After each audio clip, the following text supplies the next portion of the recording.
खंड के हजारीबाग जिले के एक छोटे से कस्बे से शुरू होती है गीतांजलि की उड़ान कहानी, जहां रहती है गीतांजलि 2025 की जेएसी 10वीं बोर्ड परीक्षा की टॉपर। इंदिरा गांधी बालिका हाई स्कूल हजारीबाग की छात्रा गीतांजलि ने 98.6% अंक 493/500 हासिल कर पूरे झारखंड में पहला स्थान प्राप्त किया। उसकी ये कहानी मेहनत, लगन और सपनों को सच करने की प्रेरणा देती है।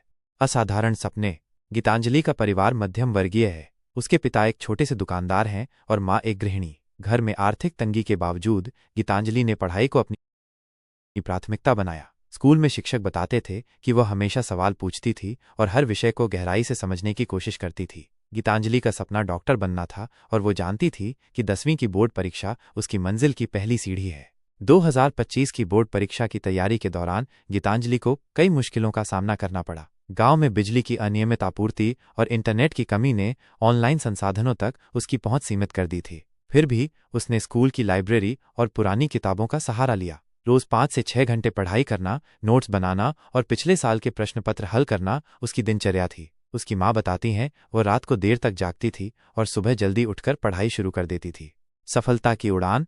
11 फरवरी से 8 मार्च 2025 तक चली जेएसी 10वीं बोर्ड परीक्षा में गीतांजलि ने हर पेपर में अपनी पूरी मेहनत झोंक दी। खासकर साइंस और मैथ्स में उसने कठिन से कठिन सवालों को हल करने की प्रैक्टिस की थी। परीक्षा के बाद उसे विश्वास था कि उसने अच्छा प्रदर्शन किया है, लेकिन टॉपर बनने की उम्मीद उसने नहीं की थी। उसने कहा, मैं बस अपने सपनों के लिए मेहनत कर रही थी, नंबरों की चिंता नहीं थी। 27 मई 2025 को सुबह 11:30 बजे जेएसी ने 10वीं का रिजल्ट घोषित किया। गीतांजलि अपने स्कूल में शिक्षकों और दोस्तों के साथ थी जब उसे पता चला कि उसने 98.6% अंक हासिल किए हैं और वो झारखंड की टॉपर है। स्कूल में खुशी का माहौल था। गीतांजलि की आंखों में आंसू थे और उसने अपनी माँ को गले लगाकर कहा, यह आपकी और मेरे शिक्षकों की जीत है। उसकी इस उपलब्धि ने पूरे हजारीबाग को गर्व से भर दिया। गीतांजलि ने कहा, मेरे लिए टॉपर बनना सिर्फ अंकों की बात नहीं है, यह मेहनत, अनुशासन और अपने सपनों पर विश्वास की जीत है। मेरे जैसे कई बच्चे हैं जो छोटे गांवों से आते हैं। मेरी कहानी उन्हें बताती है